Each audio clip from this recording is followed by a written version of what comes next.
Hello student, આપણે last લેક્ચરમાં પ્રકાશ અને પ્રકાશના પરાવર્તન વિશે માહિતી મેળવી હતી। આજે આપણે ગોળી અરીસા એટલે શું અને તેના પ્રકાર વિશે જોઈએ। સૌથી પહેલાં આપણે જોઈએ ગોળી અરીસો એટલે શું, તો કે જે અરીસાઓની પરાવર્તક સપાટી કોઈ કાચ કે ક્વાર્ટ્ઝના પોલા ગોળાના પૃષ્ઠનો એક ભાગ હોય તો તેને ગોળી અરીસા કહે છે। પરાવર્તક સપાટી, અરીસાની પરાવર્તક સપાટી કોઈ કાચ કે ક્વાર્ટ્ઝના પોલા ગોળાના પૃષ્ઠનો કોઈ એક ભાગ હોય। પૃષ્ઠ એટલે શું, તો કે સપાટી, અને સપાટીનો એક ભાગ આપણે જે લઈએ તેને ગોળી અરીસો કહે છે। ગોળી અરીસાના બે પ્રકાર છે, એક છે અંતર્ગોળ અરીસો અને બીજું છે બહિર્ગોળ અરીસો। સૌથી પહેલાં આપણે જોઈએ અંતર્ગોળ અરીસો।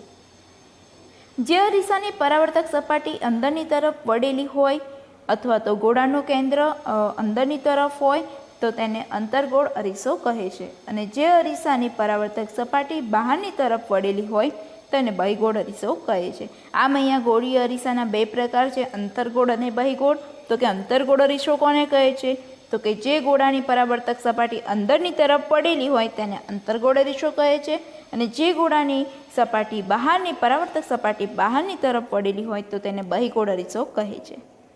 આમ અહીંયા આપણે બતાવ્યું છે, જો આકૃતિમાં બહિર્ગોળ અને અંતર્ગોળ અરીસાની આકૃતિ બતાવી છે, જેમાં એની અંતર્ગોળ અરીસામાં જુઓ, અંતર્ગોળ અરીસાની અંદરની સપાટી જે ડાર્ક લાઇનથી કરી છે એ પરાવર્તક સપાટી છે, અને તેની પાછળનો ભાગ જે છે એકદમ આછો શેડવાળો કરેલો છે તે શું છે, તો કે તે એની પરાવર્તક સપાટી નથી, પરંતુ તે ભાગ શું કર્યો છે, છાયાંકિત એટલે કે આચ્છાંકિત કરેલો છે, જે દર્શાવે છે કે તેની અંદરની સપાટી પરાવર્તક છે।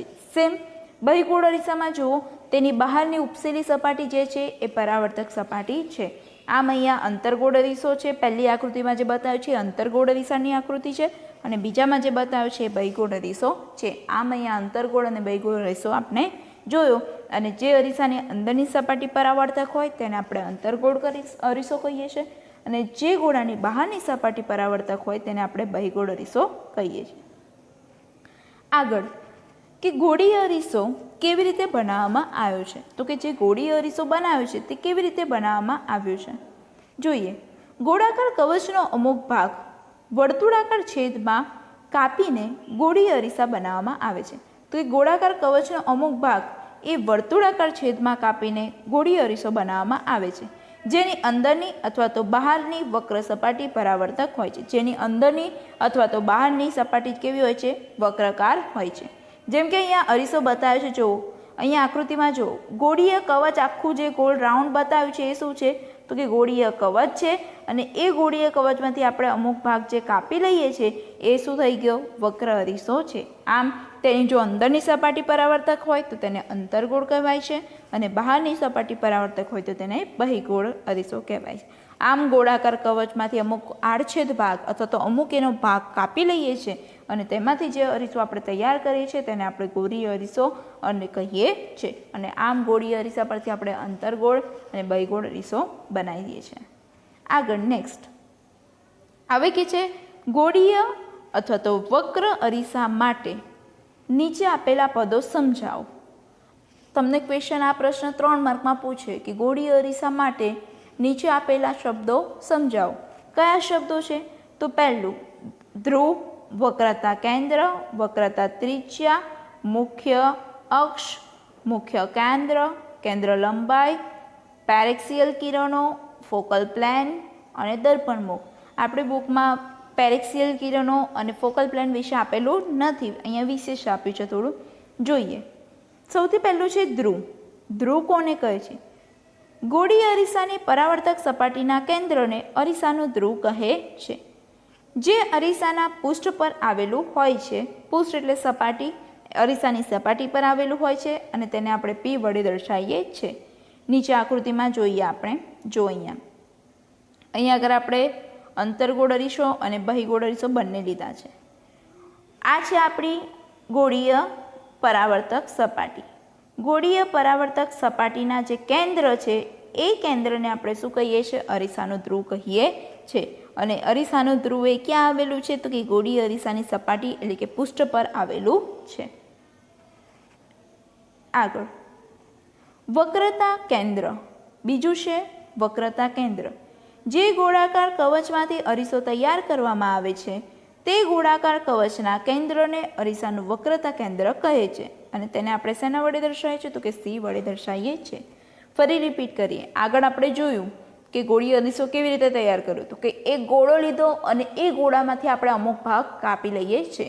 જેમ કે અહીંયા ગોળાની જગ્યાએ તમે એક્ઝામ્પલ તરીકે આપણે તમે જે પ્લાસ્ટિકનો બોલ આવે છે એ બોલમાંથી તમે એક પોલો ગોળો જ કહીએ અને એમાંથી આપણે અમુક ધાર પરથી એનો અમુક ભાગ કાપી લઈએ છીએ, તો એની રચના આપણે કેવી રીતે? તો કે તેમાંથી આપણે અંતર્ગોળ અને બહિર્ગોળ અરીસો બનાવી શકીએ છીએ. જે ગોળાકાર કવચમાંથી અરીસો તૈયાર કરવામાં આવે છે તે ગોળાકાર કવચના કેન્દ્રને અરીસાનું વક્રતા કેન્દ્ર કહે છે. અહીંયા આકૃતિમાં જોઈએ, જુઓ.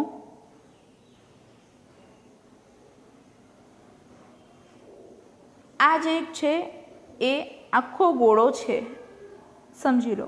અને એ ગોળામાંથી આપણે અમુક ભાગ કાપી લીધો, તો કે આ ગોળાનું જે કેન્દ્ર છે એ કેન્દ્રને આપણે શું કહીએ છીએ? વક્રતા કેન્દ્ર સી કહીએ છીએ. સેમ આ સાઈડ પણ આ છે આખો ગોળો અને આ ગોળામાંથી આપણે એનો આટલો ભાગ કાપી લીધો છે, તો કે આ ગોળામાંથી જે ગોળાકાર કવચમાંથી ગોળીય અરીસો તૈયાર કરવામાં આવે છે એ ગોળાનું જે કેન્દ્ર છે તેને આપણે શું કહીએ છીએ? વક્રતા કેન્દ્ર કહીએ છીએ. આગળ જોઈએ વક્રતા કેન્દ્ર, અને તેને આપણે શેના વડે દર્શાવીએ છીએ? સી વડે. ત્યાર પછી છે વક્રતા ત્રિજ્યા. ગોળીય અરીસાની પરાવર્તક સપાટી જે પોલા ગોળાનો ભાગ છે તે પોલા ગોળાની ત્રિજ્યાને અરીસાની વક્રતા ત્રિજ્યા કહે છે. તો કે ગોળીય અરીસાની પરાવર્તક સપાટી જે પોલા ગોળાનો ભાગ છે એ પોલા ગોળાની ત્રિજ્યાને અરીસાની વક્રતા ત્રિજ્યા કહે છે અને તેને આપણે આડ વડે દર્શાવીએ છીએ. અથવા તો બીજી રીતે લખવું હોય તો વક્રતા ત્રિજ્યા કોને કહે છે? તો કે અરીસાના ધ્રુવ અને વક્રતા કેન્દ્ર સી વચ્ચેના અંતરને આપણે શું કહીએ છીએ? તો કે છે કે વક્રતા ત્રિજ્યા કહીએ છીએ. જો બતાવું, અહીંયા આકૃતિમાં જોઈએ આપણે. અરીસાનો ધ્રુવ અને વક્રતા કેન્દ્ર સી વચ્ચેનું જે અંતર છે એને આપણે શું કહીએ છીએ? વક્રતા ત્રિજ્યા આર કહીએ છીએ. એટલે ટૂંકમાં લખવું હોય તો વક્રતા ત્રિજ્યા કોને કહે છે? તો કે અરીસાના ધ્રુવ અને વક્રતા કેન્દ્ર સી વચ્ચેના અંતરને વક્રતા ત્રિજ્યા આર કહીએ છીએ. આગળ ત્યાર પછી ચોથા નંબરનું છે મુખ્ય અક્ષ. મુખ્ય અક્ષ કોને કહે છે? તો કે ગોળીય અરીસાના ધ્રુવ અને વક્રતા કેન્દ્રમાંથી પસાર થતી કાલ્પનિક રેખાને અરીસાનો મુખ્ય અક્ષ કહે છે. જો કે આકૃતિમાં બતાવ્યું છે રેખા પીસી. જુઓ, અરીસાનો ધ્રુવ પી અને મુખ્ય કેન્દ્ર વક્રતા કેન્દ્ર સી, એ બંનેમાંથી જે કાલ્પનિક રેખા પસાર થાય છે, આ રેખા જે પસાર થાય છે તેને આપણે શું કહીએ છીએ? મુખ્ય અક્ષ કહીએ છીએ. આગળ ત્યાર પછી છે 5 નંબરનું મુખ્ય કેન્દ્ર. મુખ્ય કેન્દ્ર કોને કહે છે? અરીસાના મુખ્ય અક્ષને સમાંતર આપાત થતા કિરણો પરાવર્તન પામીને અરીસાની આગળ જે બિંદુએ કેન્દ્રિત થતા હોય કે અરીસાની પાછળ જે બિંદુએ કેન્દ્રિત થતા હોય તેવો ભાસ થાય તો તેને અનુક્રમે અંતર્ગોળ અને બહિર્ગોળ અરીસાનું મુખ્ય કેન્દ્ર કહે છે અને તેને આપણે એફ વડે દર્શાવીએ છીએ. હવે શું કહે છે? મુખ્ય કેન્દ્ર કોને કહે છે? તો કે અરીસાના મુખ્ય અક્ષને સમાંતર આપાત થતા કિરણો પરાવર્તન પામીને અરીસાની આગળ જે બિંદુએ કેન્દ્રિત થતા હોય કે અરીસાની પાછળ જે બિંદુએ કેન્દ્રિત થતા હોય તેવો ભાસ થાય છે તેને અનુક્રમે અંતર્ગોળ અરીસાનું અને બહિર્ગોળ અરીસાનું મુખ્ય કેન્દ્ર કહે છે અને મુખ્ય કેન્દ્રને આપણે એફ વડે દર્શાવીએ છીએ. અહીંયા આકૃતિમાં જોઈએ. ચલો, સૌથી પહેલાં આપણે અંતર્ગોળ અરીસા માટે જોઈએ. અહીંયા જો મુખ્ય અક્ષને સમાંતર, આ છે આપણું મુખ્ય અક્ષ. મુખ્ય અક્ષને સમાંતર જ્યારે હું પ્રકાશના કિરણ આપાત કરું છું, અહીંયા આકૃતિ સરળતા માટે આપણે એક એક કિરણ જ દર્શાવીએ છીએ. અત્યારે એક ઉપર મુખ્ય અક્ષની ઉપરની તરફ ને એક નીચેની તરફથી આપાત કરીએ છીએ. આ મુખ્ય અક્ષને સમાંતર જ્યારે પ્રકાશના કિરણો આપણે આપાત કરીએ છીએ ત્યારે શું થાય છે? તો કે તે મુખ્ય અક્ષ પર જે બિંદુએ કેન્દ્રિત થાય છે તે બિંદુને આપણે અંતર્ગોળ અરીસાનું મુખ્ય કેન્દ્ર કહીએ છીએ. સેમ વસ્તુ બહિર્ગોળ અરીસા માટે. જ્યારે મુખ્ય અક્ષને સમાંતર આપણે પ્રકાશના કિરણો આપાત કરી તો એ કિરણ અથડાઈને શું કરે છે, પાછા પડે છે. અથડાઈને એટલે કે તેના પરથી બહિગોળ અરીસા વડે પરાવર્તિત થાય છે અને એ પરાવર્તિત કિરણોને પાછળની તરફ આપણે લંબાઈએ તો તે કોઈ બિંદુ પર કેન્દ્રિત થતા હોય તેવો ભાસ થાય છે અને એ બિંદુને આપણે શું કહીએ છીએ તો કે બહિગોળ અરીસાનું મુખ્ય કેન્દ્ર કહે છે. આમ અહીંયા જોઈ શકાય છે કે અહીંયા બહિગોળ અરીસામાં શું થાય છે તો કે એ કિરણો કોઈ બિંદુ પર કેન્દ્રિત થતા હોય તેવો ભાસ થાય છે, જ્યારે મુખ્ય અંતર્ગોળ અરીસા માટે કોઈ બિંદુ પર કેન્દ્રિત થાય છે અને જે બિંદુએ કેન્દ્રિત થાય છે તેને આપણે મુખ્ય કેન્દ્ર કહીએ છીએ. આગળ ત્યાર પછી છે કેન્દ્ર લંબાઈ. કેન્દ્ર લંબાઈ કોને કહે છે? ગોળીય અરીસાના ધ્રુવ અને મુખ્ય કેન્દ્ર વચ્ચેના અંતરને કેન્દ્ર લંબાઈ કહે છે અને તેને સ્મોલ એફ વડે દર્શાવવામાં આવે છે. ચલો શું કીધું? ગોળીય અરીસાનો ધ્રુવ, ગોળીય અરીસાના ધ્રુવ અને મુખ્ય કેન્દ્ર એફ વચ્ચેનું જે અંતર છે તેને આપણે શું કહીએ છીએ? કેન્દ્ર લંબાઈ, અને કેન્દ્ર લંબાઈને સ્મોલ એફ વડે દર્શાવીએ છીએ. સેમ આપણે બહિગોળ અરીસામાં પણ દર્શાવ્યું છે. જો અરીસાનો ધ્રુવ અને મુખ્ય કેન્દ્ર એફ વચ્ચેના અંતરને આપણે શું કહીએ છીએ તો કે કેન્દ્ર લંબાઈ. આગળ દર્પણ મુખ.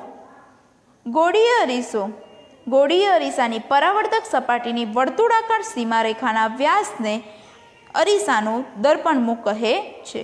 અહીં આગળ જુઓ, ગોળીય અરીસો છે અને ગોળીય અરીસાની વર્તુળાકાર સીમારેખાના જે વ્યાસ છે એ વ્યાસને આપણે શું કહીએ છીએ? દર્પણ મુખ કહીએ છીએ. આકૃતિમાં જે દર્પણ મુખ બતાવ્યું છે એ છે એ બી. એ બી એ શું છે તો કે ગોળીય અરીસાનું દર્પણ મુખ છે. આગળ પેરિક્સિયલ કિરણો. પેરિક્સિયલ કિરણ કોને કહે છે તો કે ગોળીય અરીસાની પરાવર્તક સપાટીની પેરિક્સિયલ કિરણો અરીસાની મુખ્ય અક્ષના નજીકના કિરણોને પેરિક્સિયલ કિરણ કહે છે. મુખ્ય અક્ષ જે છે એની નજીકના જે કિરણો હોય એને પેરિક્સિયલ કિરણો કહે છે. Focal plane. મુખ્ય કેન્દ્રમાંથી પસાર થતા તથા મુખ્ય અક્ષને લંબ હોય તેવા સમતલને ફોકલ પ્લેન કહે છે. મુખ્ય અક્ષને લંબ હોય તેવા સમતલને ફોકલ પ્લેન કહે છે. આકૃતિમાં ક્યુ અને ક્યુ ડેશ એ ફોકલ પ્લેન છે. જુઓ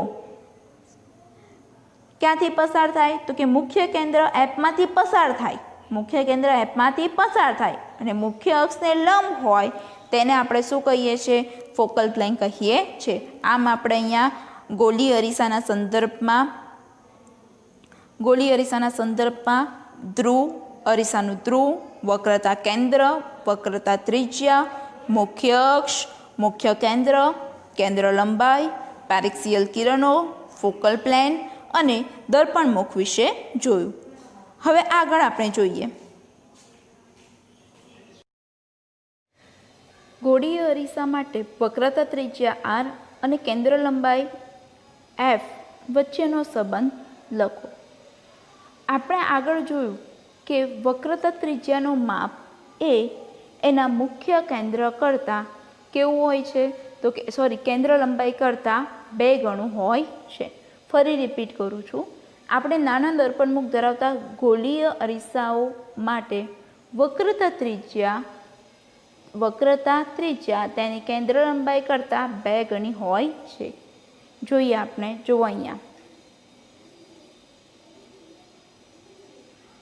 જે છે એ આપણું અરીસાનું ધ્રુવ છે, આ છે વક્રતા કેન્દ્ર સી અને આ છે મુખ્ય કેન્દ્ર એફ.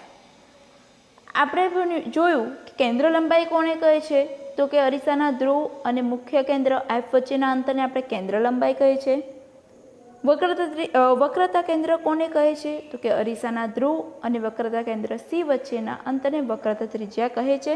અને વક્રતા ત્રિજ્યાનું માપ એ અરીસાની કેન્દ્ર લંબાઈ કરતાં કેવું હોય છે તો કે 2 ગણું હોય છે. માટે આપણે લખી શકીએ કે વક્રતા ત્રિજ્યા અને કેન્દ્ર લંબાઈ વચ્ચે શું સંબંધ છે, આપણે એવું દર્શાવવાનું છે.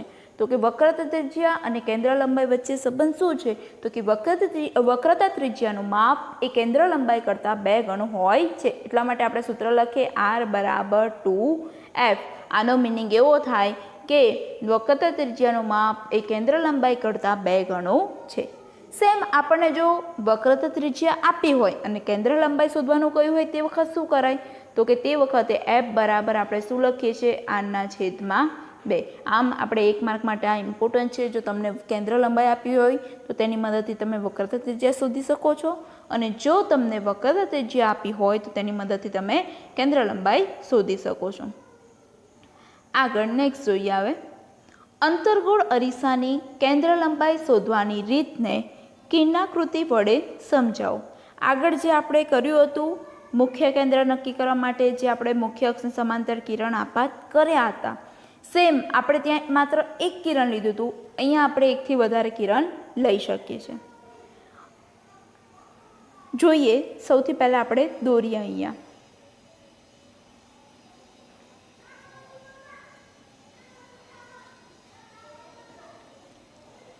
સૌથી પહેલાં હું લખું અહીંયા દોરું છું અંતર્ગોળ અરીસો. એનો પાછળનો ભાગ કેવો હોય છે તો કે છાંયાંકિત કરેલો હોય છે, એટલે હું એને અહીંયા થોડો ડાર્ક કરું છું. એના સેન્ટરમાં જે આવેલું હોય છે પરાવર્તક સપાટીનું જે સેન્ટર છે આપણે એને શું કહીએ છીએ? અરીસાનું ધ્રુવ પી કહીએ છીએ.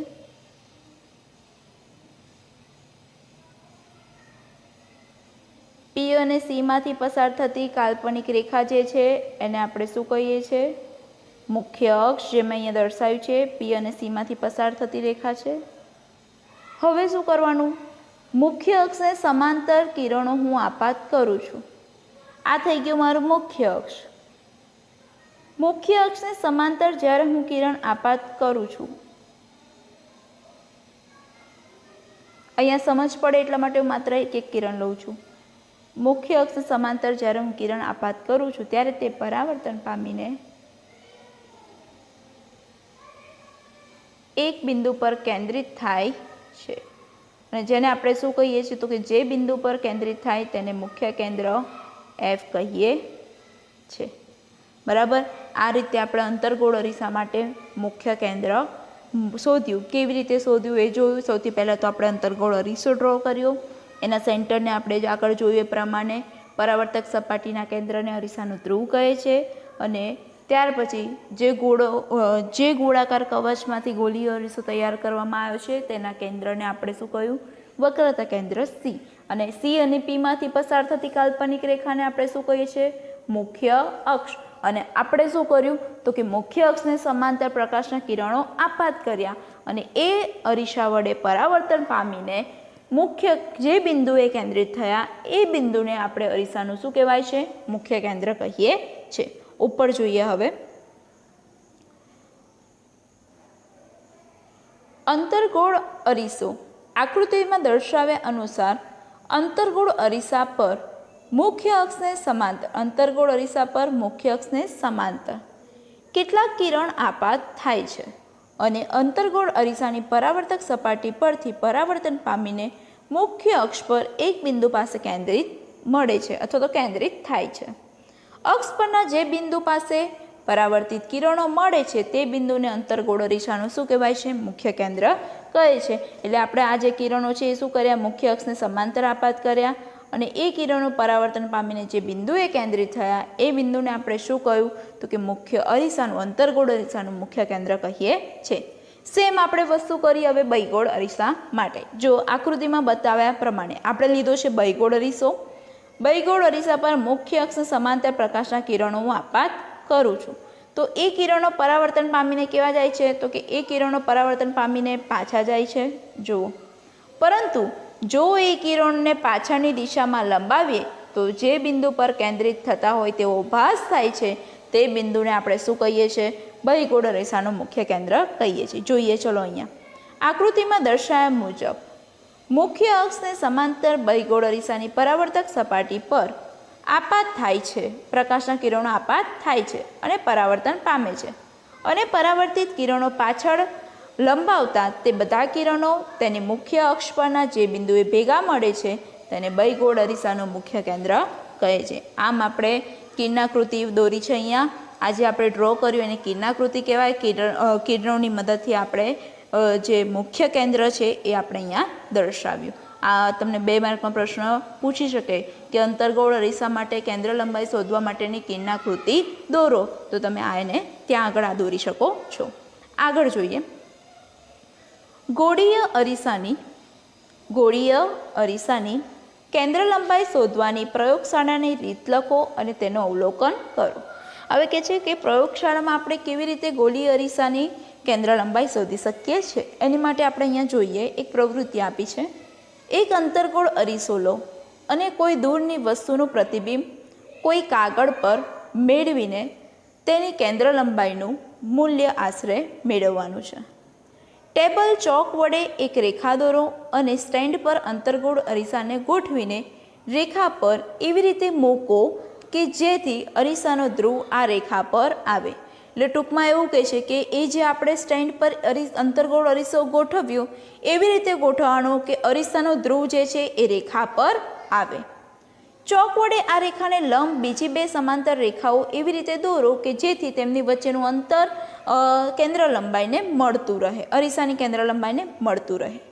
રેખા પરના અરીસાના સ્થાને અને તેને લંબરૂપે દોરેલી બે રેખાઓના સ્થાને અનુક્રમે PFC કહો. જે આપણે આગળ દર્શાવ્યું એ જ રીતે અનુક્રમે આપણે શું દર્શાવવાનું છે તો કે PFC એ દર્શાવવાનું છે. આગળ રેખા પરના અરીસાના PFC દર્શાવ્યું. હવે જ્યાં P એ ધ્રુવ છે, F એ મુખ્ય કેન્દ્ર છે અને C એ વક્રતા કેન્દ્ર છે, જે આગળ આપણે જોઈ ગયા છે. હવે એક સળગતી મીણબત્તીને વક્રતા કેન્દ્રથી ગણે દૂર મૂકો અને અરીસાની સામે રાખેલા કાગળના પડદા પર મીણબત્તીની જ્યોતનું પ્રતિબિંબ મેળવો. હવે કે છે અરીસાની સામે રાખેલા કાગળના પડદા પર આપણે શું કરવાનું છે તો કે મીણબત્તીની જ્યોતનું પ્રતિબિંબ મેળવવાનું છે. અને આ પ્રવૃત્તિ આપણે અલગ અલગ સ્થાન પર વસ્તુને મૂકવાનું છે અને અલગ અલગ સ્થાન પર મૂકીને આપણે પ્રતિબિંબના પ્રકાર, સ્થાન અને પરિણામ તેના નોંધવાના છે, જે આપણે અહીંયા પ્રવૃત્તિ દ્વારા અહીંયા નીચેના કોષ્ટકમાં કરેલ છે. સૌથી પહેલાં જુઓ, વસ્તુનું સ્થાન કોષ્ટક આપ્યું છે, એ તમારે તૈયાર કરવાનું છે, 1 માર્ક માટે ખૂબ જ કામનું છે. વસ્તુનું સ્થાન, વસ્તુ ક્યાં મૂકેલી છે તો કે અનંત અંતરે મૂકેલી છે. વસ્તુ જે છે અનંત અંતરે છે, F પર મળે છે. પ્રતિબિંબનું માપ ખૂબ જ નાનું, બિંદુવર્ત, વાસ્તવિક અને ઉલટું હોય છે. વસ્તુનું સ્થાન, વસ્તુ હવે ક્યાં મૂકી છે તો કે C થી થોડે દૂર, તો પ્રતિબિંબનું સ્થાન ક્યાં મળશે F અને C ની વચ્ચે, નાનું, વાસ્તવિક અને ઉલટું મળે છે.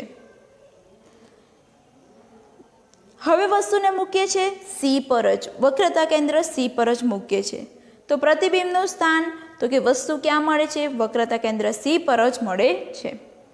તે કેવું હોય છે તો કે પ્રતિબિંબનું માપ સમાન માપનું જ હોય છે, વાસ્તવિક અને ઉલટું હોય છે.